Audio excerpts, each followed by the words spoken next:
নমস্কার বন্ধুরা, প্রতিমা রান্নাঘরে সব বন্ধুদেরকে স্বাগত জানিয়ে শুরু করছি আজকের রেসিপি।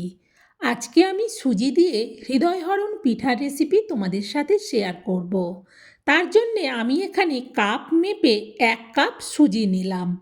এই 1 কাপ সুজি নিলাম কাপে মেপে, তার কারণ এতে করে মাপটা ঠিক করে বোঝা যায়।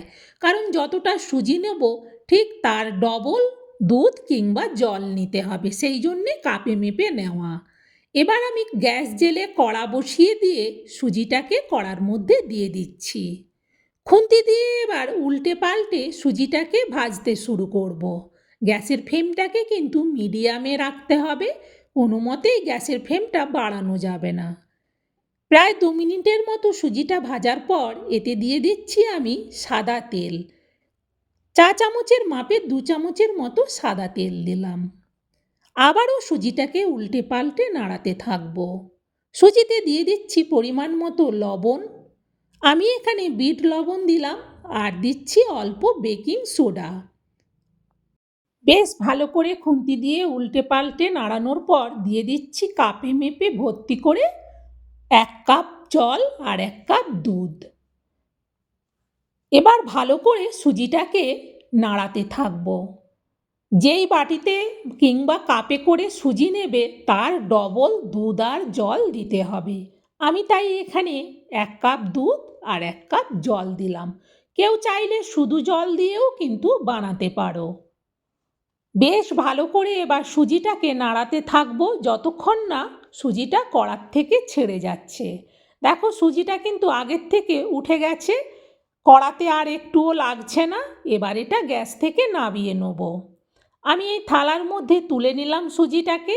সুজিটা এখন বেশ গরম, সেই জন্যে খুন্তি দিয়ে একটু চাড়িয়ে দিচ্ছি। এরপর খুন্তিটাকে আমি সরিয়ে নিচ্ছি, কারণ এটা হাত দিয়ে মাখতে হবে। এতক্ষণ খুন্তি দিয়ে করছিলাম কারণ সুজিটা বেশ গরম ছিল, সেই জন্যে। চলো এবার সুজিটাকে হাত দিয়ে ভালো করে মেখে নিতে হবে। এটা মাখতে যাওয়ার সময় দিয়ে দিচ্ছি 1 চামচ ঘি।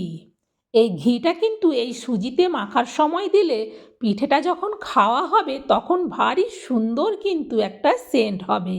দেখো বেশ ভালো করে সুজিটাকে মেখে নিতে হবে। ঠিক যেভাবে আটা ময়দা মাখা হয় সেই মতো করে সুজিটাকে কিন্তু ভালো করে এভাবে মেখে নিতে হবে। মেখে নেওয়ার পর ছোট ছোট করে আমি লই কেটে নেব।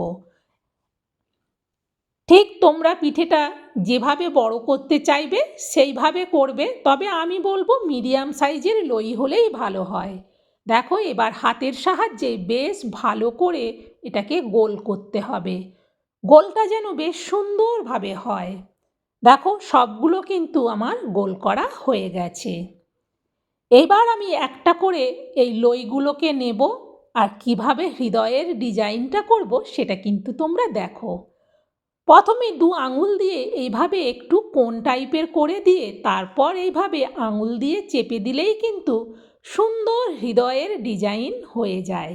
দেখো সুন্দরভাবে এইরকম করে কিন্তু ছাঁচ ছাড়াই এটা সুন্দর হৃদয়হরণ পিঠার ডিজাইনটা হয়ে গেল।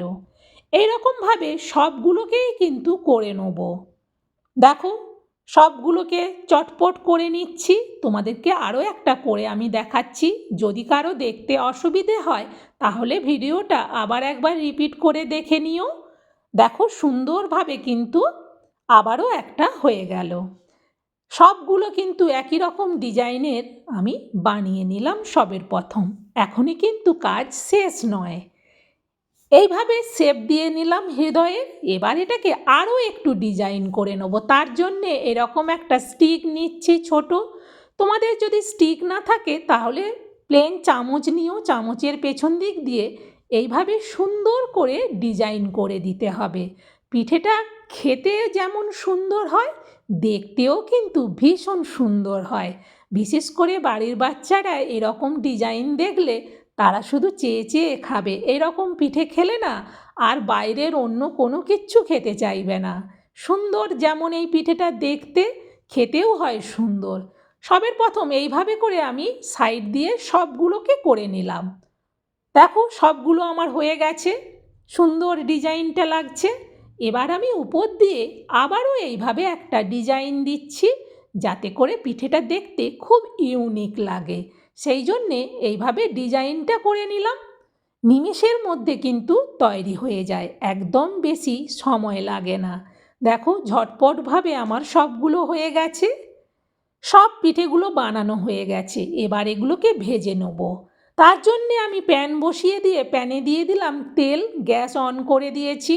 বেশ ভালো করে কিন্তু তেলটা গরম করতে হবে। তেল যেন কোনোভাবেই হালকা গরম না হয়। ভালো করে তেল গরম হওয়ার পর পিঠেগুলো দিয়ে দেবো। যতটা জায়গায় তেল আছে ততটা জায়গাতেই পিঠেগুলো দেব, যতগুলো ধরবে একেবারে। দেওয়ার পর 2 মিনিটের মতো অপেক্ষা করতে হবে, যাতে ভালো করে পিঠের এক সাইড হয়ে যায়। প্রায় আমি 2.5 মিনিট বাদে পিঠেগুলোকে আস্তে করে উল্টে দিচ্ছি। সুজির জিনিস ভাজার সময় সব সময় ভালো করে কড়াই তেল গরম হওয়ার পর দিতে হবে। এইভাবে গ্যাসের ফ্লেমটা কিন্তু মিডিয়াম থেকে হাইয়ে রাখবো, কোনোভাবেই লো করব না। কিছুক্ষণের মধ্যেই কিন্তু সব পিঠেগুলো দেখো ভাজা হয়ে গেছে। একই রকমভাবে আমি সব পিঠেগুলোকে ভেজে নেব। চলো ভাজার পর এগুলোকে তুলে নিচ্ছি। যেহেতু এগুলো ভাজা হয়ে গেছে, তুলে নিচ্ছি। আর তেলটা ঝরে যাওয়ার জন্য এইভাবে ছান্তা দিয়ে তুলে নিচ্ছি। সব পিঠেগুলো তোলার পর আবারও একটা কড়া বসিয়ে দিয়েছি। দিয়ে দিচ্ছি কড়াতে 1/2 কাপ চিনি। দিয়ে দিচ্ছি কাপে মেপে 1 কাপ জল। এবার খুন্তি দিয়ে এটাকে নাড়াতে থাকবো। চিনিটা যতক্ষণ না গলে যাচ্ছে আর জলটা ফুটে উঠছে। জলটা যখন গরম হতে শুরু করবে, এতে দিয়ে দেবো তেজপাতা আর 1 টুকরো দারুচিনি, আর দিয়ে দিচ্ছি কয়েকটা ছোটো এলাচ।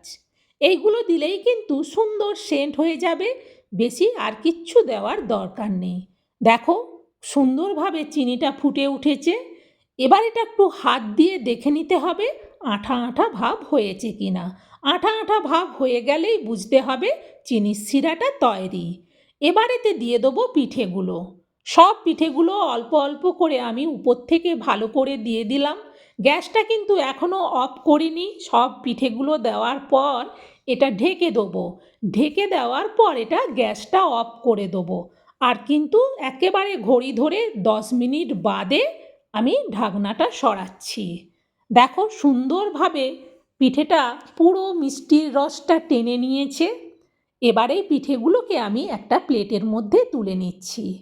বন্ধুরা, এইরকম সুন্দর নরম হৃদয়হরণ পিঠা রেসিপি সুজি দিয়ে আমি তোমাদেরকে তৈরি করে দেখালাম।